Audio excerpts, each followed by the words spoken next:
लंबे नाखून वाली बहू। सपनों के शहर मुंबई में रहने वाली नोरा को हमेशा से लंबे नाखूनों का बेहद शौक था। प्रत्येक महापिता से मिली पॉकेट मनी का नोरा अपने लंबे नाखूनों की साज सज्जा में झोंक देती थी। नोरा अब सयानी हो चुकी थी। नोरा, अब तुम सयानी हो चुकी हो। समय है कि तुम्हारी शादी की सोची जाए। कल सवेरे रिश्ते वाले तुम्हें देखने आ रहे हैं। समय से तैयार हो जाना बेटा। ठीक है पिताजी। सैकड़ों मीलों की दूरी पार करके सुगंधा अपने बेटे अनिरुद्ध के साथ गांव से शहर उनके घर आती है, जहां भागवत बढ़ चढ़ कर उनका स्वागत सत्कार करता है। आइए बहन जी, बिराजिए। मेरी बेटी बस आती होगी। मेरे प्यारे नेल पॉलिश, जरा जल्दी जल्दी सूख जाओ, सभी नीचे मेरा इंतजार कर रहे होंगे। तकरीबन 1 घंटे बाद। माफ करना पिताजी, वो क्या है, मेरा नेल पॉलिश जल्दी से सूख ही नहीं रहा था, इसलिए जरा सी देर हो गई। नोरा के लंबे नाखूनों को देखकर दोनों माँ बेटे एक दूसरे को निहारने लगते हैं। नोरा और अनिरुद्ध पहली नजर में एक दूसरे को पसंद करने लगते हैं। पारिवारिक रजामंदी से नोरा और अनिरुद्ध की शादी हो जाती है, जिसके बाद वह अपने गांव सज्जनपुर लौटते हैं, जहां गांव की औरतें नोरा के लंबे नाखून देखकर कहती हैं, कांची देख रही है, सुगंधा की बहू के नाखून तो एकदम यक्षिणी चुड़ैल के जैसे हैं। अरे ये बम्बई की बहुरिया तोहरे शहर में नेल कटर नहीं मिलत है का? इतने लंबे चौड़े नाखून रखे का जरूरत? अरे कांची, ये आजकल के शहरी शौक हैं।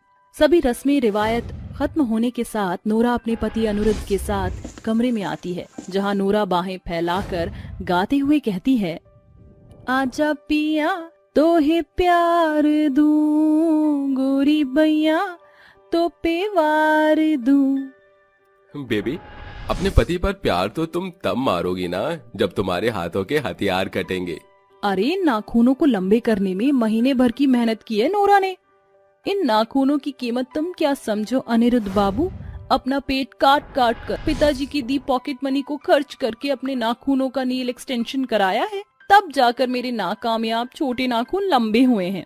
नोरा के लंबे नाखूनों का बड़ा बखान सुनकर अनिरुद्ध फीका सा मुंह बनाकर बिछौने के एक छोर में सो जाता है। अगली सुबह सुगंधा घड़ी की ओर ताकते हुए कहती है, इतनी देर हो गई है, घड़ी की सुई भी 10 पर दस्तक देने वाली है, मगर अब तक नोरा बहू अपने कमरे से बाहर नहीं निकली है। सुगंधा जैसे ही नोरा के कमरे में आती है तो वो देखती है कि नोरा नेल शेपर लिए अपने लंबे नाखूनों की साज सज्जा में लगी हुई है। गुड मॉर्निंग सासू माँ। गाँव की गुड मॉर्निंग सूर्यास्त के साथ होती है, समझी? एक तो तू इतनी देर सवेर उठी है और उस पर भी अपने लंबे नाखूनों की घिसाई पुताई में लगी है। अरे तेरा ससुराल में पहला दिन है, चलकर कुछ मीठा बनाकर चूल्हा पूजन कर दे। माँ जी, लगता है बढ़ते बुढ़ापे में आप बौरा गई हैं। अरे अगर मैं कामकाज करूंगी तो मेरे लंबे नाखून टूट जाएंगे, जो मुझे हरगिज गवारा नहीं।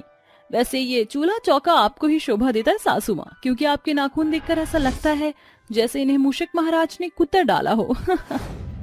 सुगंधा अपनी बहू को समझाने की भरसक कोशिश करती है, मगर लंबे नाखूनों के प्रति नोरा के पागलपन के आगे बेचारी सास की सूझबूझ जवाब दे जाती है।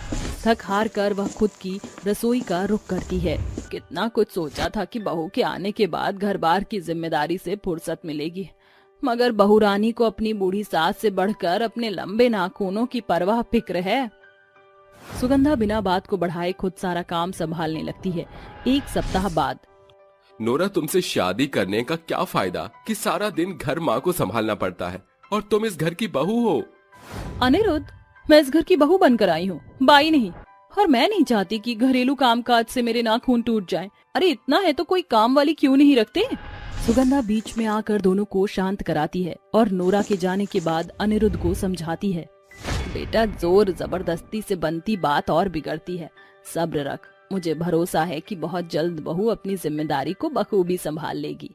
ऐसे ही समय गुजरता जाता है। नोरा आए दिन अनिरुद्ध के जेब से पैसे लिए पार्लर जाके अपने लंबे नाखून पर नेल आर्ट कराती, तो कभी मैनिक्योर करती। एक सांझ। माँ, आप मेरी पॉकेट से पैसे निकालती हैं क्या? नहीं तो अनिरुद्ध, पिछले 1 सप्ताह से मेरी पॉकेट से रोजाना पैसे गायब हो रहे हैं। आज तो मेरे पर्स से पूरे 15,000 रुपए गायब हैं। अरे इतने पैसे कहाँ गए? कहीं कल रात कोई चोर उचक्का घर में दस्तक तो नहीं दे गया? तभी एकाएक नोरा आकर कहती है, ये देखिए सासू माँ, मैंने नया नेल आर्ट कराया है, सिर्फ 5,000 रुपए के सस्ते शुल्क में। और बाकी पैसे से मैंने अपने लंबे नाखूनों के लिए एक्सपेंसिव नए नेल पॉलिश, थिनर, नया नेल शेपर और नाखूनों की शाइनिंग के लिए नेल सीरम भी लिया है। वाह, मेरी बुर्बक बहू क्या करामात करके आई है। अपने इन लंबे नाखूनों के पीछे पूरे 15,000 रुपए फूंक आई। नालायक नाशपिटी, वो पैसे घर खर्च चलाने के थे। शुक्र है जो मैंने बुरे वक्त के लिए थोड़े पैसे बचत करके रखे थे, वरना आज तो तूने अपने इस नाखून के पीछे हमें राजा भोज से नंगू तेली ही बना दिया था। बस बहुत हुआ, आज मैं तेरे नाखूनों का नाश कर दूंगी। माँ जी, मेरे नाखून मत काटना। ठीक है, नहीं काटूंगी तेरे यक्षिणी चुड़ैल वाले नाखून, मगर मेरी एक शर्त है, आज से तू आदर्श बहू बनकर घर का काम काज करना होगा तुझे। सासू माँ अपने लंबे नाखूनों के लिए नोरा झाड़ू कटके का सितम हंसते हंसते सह लेगी। ये कहकर नोरा रसोई घर का रुख करती है, जहाँ सिंक में बर्तनों का बड़ा ढेर देखकर वो कहती है, मुझे बहुत सावधानी के साथ इन बर्तनों की सफाई करनी होगी। नोरा जैसे ही अपने लंबे नाखून वाले हाथों से बर्तन धोना शुरू ही करती है कि उसके अंगूठे का नाखून एक धारदार प्लेट के बीच आकर टूट जाता है, जिसे देख नोरा खूब रोती है। आवाज सुनकर सुगंधा रसोई में आती है। अरे रे, ये कैसा कोलाहल है। सासू माँ देखिए, मेरा थंबनेल टूट गया। हे ईश्वर, नालायक नाचपिटी एक नाखून के पीछे शोक फैला रही है। माँ जी, मेरे महीनों की मेहनत से ये नाखून लंबे हुए थे।